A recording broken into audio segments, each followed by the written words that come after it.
On March 10, 2026, the United States military released a video, 43 seconds of grainy, night vision aerial footage. In the video, you can see 16 small Iranian vessels moving slowly across dark water. One by one, they are destroyed. By the time the clip ends, 16 mine-laying boats are burning on the surface of the Persian Gulf. 16 vessels, but those 16 vessels were not carrying weapons, they were not carrying soldiers, they were carrying something far more strategically significant. They were carrying sea mines, being deployed into a waterway that is 33 kilometers wide at its narrowest point. A waterway through which 21% of all the crude oil on Earth passes every single day. The Strait of Hormuz, the most consequential 33 kilometers of water on the planet. If this strait closes, not permanently, not forever, just for 60 days, the global economy enters a crisis that every country on Earth will feel. Oil at $200 per barrel. Fuel shortages in Europe, Asia, and America. Supply chains that took decades to build, collapsing in weeks. To understand why the Strait of Hormuz is unlike any other geographic feature on Earth, you need to understand what passes through it and what does not exist to replace it. 21 million barrels of oil per day. To put that in perspective, the United States, the largest oil-producing country in history, produces approximately 13 million barrels per day.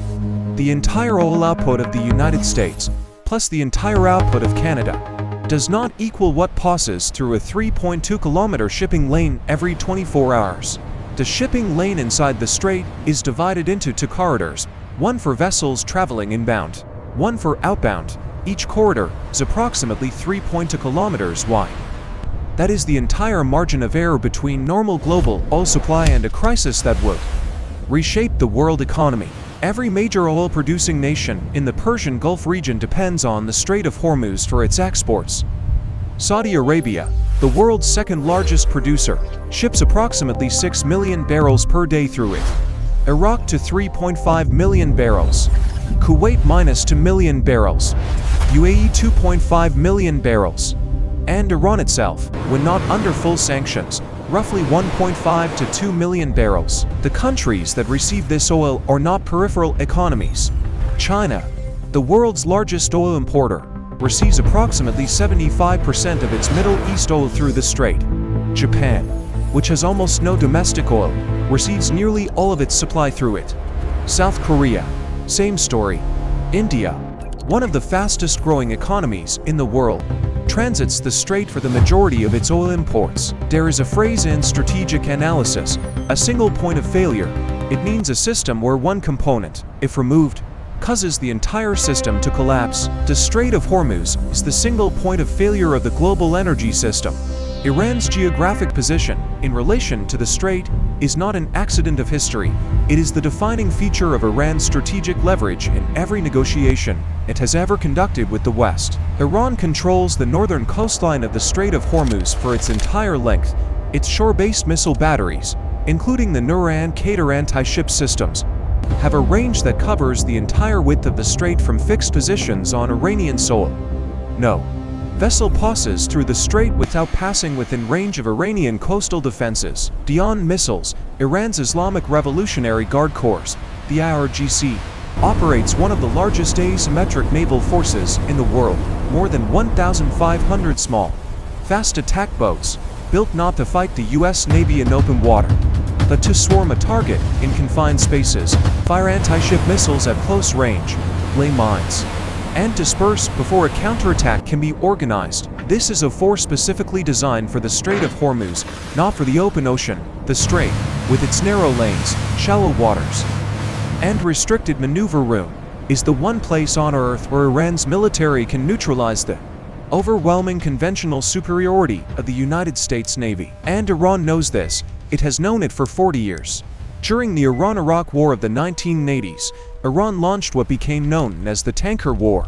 Between 1984 and 1988, Iranian forces attacked 190 commercial vessels, targeting ships carrying Iraqi oil and the oil of any nation perceived to be supporting Baghdad. Global oil markets went into shock. The United States threw flagged Kuwaiti tankers under American colors and deployed naval escorts through the strait. to American warships or hit by Iranian mines during that period. That was for decades ago. Iran's capabilities have grown significantly since then.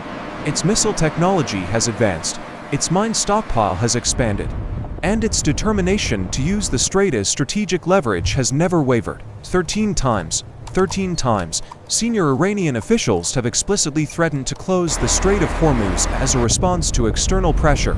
Each time, oil markets have moved. Each time, Western governments have recalibrated. And each time, the strait has remained open until March 2026. The natural question at this point is, if the Strait of Hormuz is so critical, why hasn't the world built an alternative? The honest answer is, it has tried. And the alternatives exist, but they are not enough. Before we go into why the alternatives fall short, and into what is actually happening in the strait right now as of March 2026, if this kind of analysis is something you rely on, subscribe and hit the bell. We publish weekly, and we do not repeat what the news already told you. We go deeper every time. Now, the pipelines.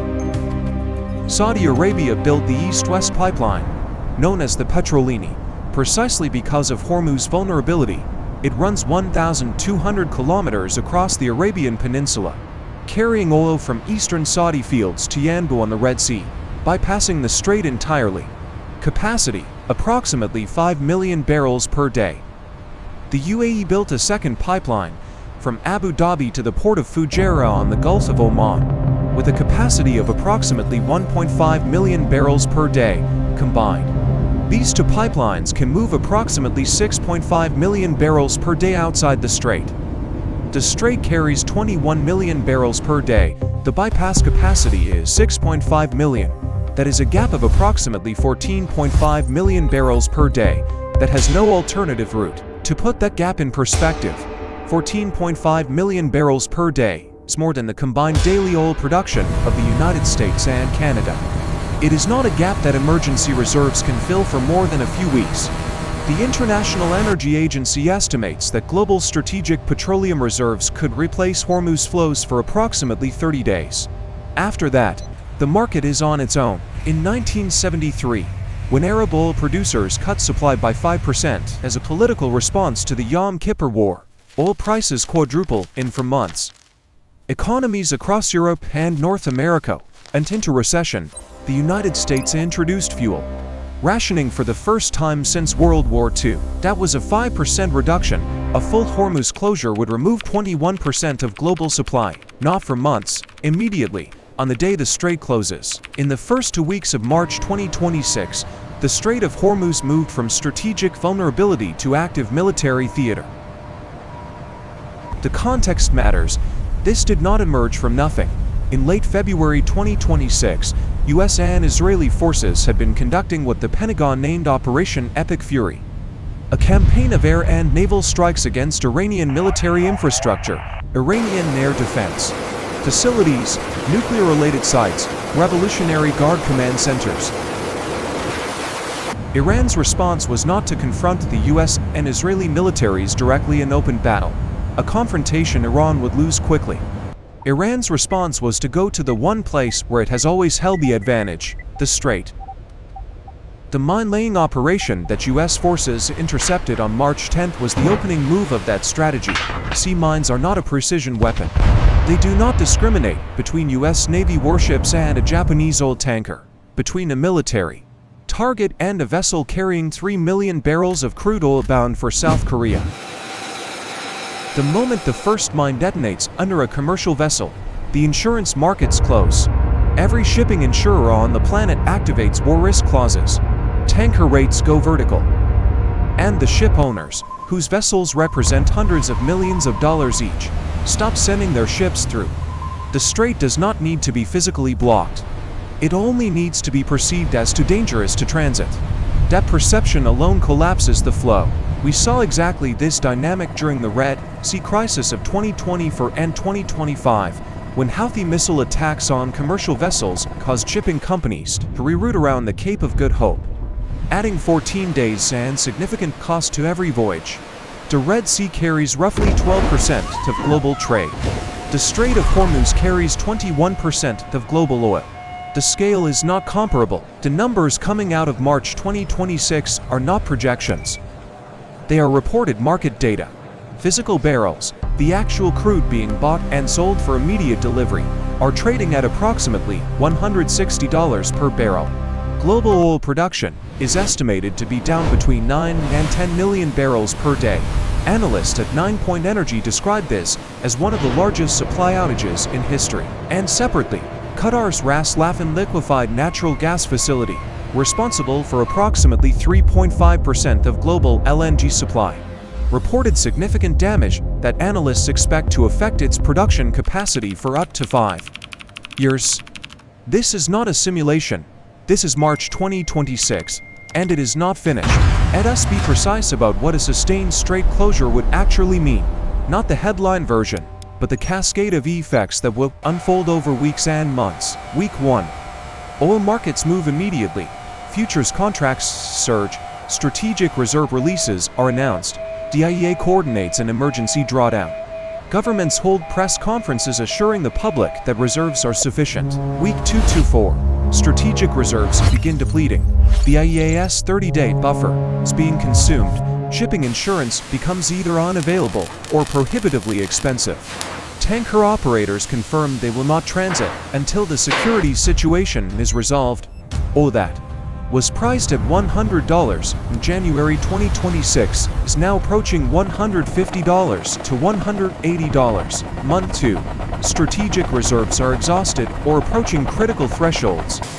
The countries most exposed are those with the least storage capacity and the most import dependency. Japan, which imports nearly 100% of its oil, begins implementing mandatory rationing. South Korea, similarly dependent, activates emergency conservation protocols. India, whose economy is still industrializing and highly energy intensive, faces the sharpest growth contraction in decades. In Europe, the effect is less immediate. Europe has more diversified supply, but natural gas prices surge in tandem with oil, as buyers compete for every available LNG cargo not already committed to Asia. Germany, which spent much of the early 2020s rebuilding energy diversification after the Russia-Ukraine crisis, finds itself again at the center of an energy emergency. And in the United States, America is the world's largest oil producer. It does not import significant volumes through the strait directly, but oil is a globally priced commodity. When Brent crude goes to $180, gasoline in Dallas and Chicago goes with it. American consumers pay the price, not because they are buying Hormuz oil, but because the global market does not have borders. Beyond energy prices directly, oil is the feedstock for petrochemicals, which means fertilizer prices rise, which means food prices rise. Plastics, used in virtually every manufactured product, become more expensive. Aviation fuel prices spike. Airlines raise fares or cancel routes. Container shipping, which runs on bunker fuel derived from crude, becomes significantly more expensive, raising the cost of every product in every retail store. This is not a scenario. In March 2026, the world is watching the beginning of this cascade in real time. The strait has not closed, but the mine-laying operation and the U.S. military response have already pushed physical oil to $160 per barrel. The world got a preview, and the preview alone cost the global economy hundreds of billions of dollars. Here is the honest assessment of where things stand. The strait is open, but the conditions that produced the mine-laying operation have not changed. Operation Epic Fury continues. Iran has stated that its missile production is ongoing and that it has not exhausted its options. 2,200 U.S. Marines are currently deployed to the Persian Gulf. The U.S. Fifth Fleet, headquartered in Bahrain, is operating at elevated readiness. The structural question underneath all of this is one that no military operation can resolve. The world has built a global economy that depends on a 33-kilometer waterway in one of the most geopolitically unstable regions on Earth. And for decades, every time that reality has been confronted, the answer has been to send more warships, not to build more pipelines, not to invest in supply diversification, not to accelerate the energy transitions that would reduce the grip of any single choke point on the global economy. More warships. The Strait of Hormuz will remain the critical vulnerability of the global energy system for as long as the world runs primarily on oil. That timeline is measured in decades, not years. And in those decades, the conditions for exactly the kind of crisis we are watching in March 2026 will recur. Perhaps next time with less warning. Perhaps next time with less capacity to intercept. The 33 kilometers of water between Iran and Oman will determine the price you pay for energy, the stability of the economy you live in, and the foreign policy decisions of every major government for the foreseeable future. That is worth understanding, that is worth tracking, and that is why this channel exists. If this documentary helped you understand a story that is actively shaping the world you live in, share it with one person you should know. That is genuinely the most useful thing. Subscribe if you want to stay a step ahead of the headlines every week, and drop a comment below. Do you think the world's dependence on the Strait of Hormuz represents a failure of energy policy, or an unavoidable geographic reality? I read every comment. I want to know what you think. Next week on Global Power Projects, we go to a place that most people cannot find on a map, but whose collapse is actively restructuring China's relationship with the entire developing world. The Belt and Road Initiative, 50 countries, $1 trillion, and a growing number of nations saying, "We want out." See you then.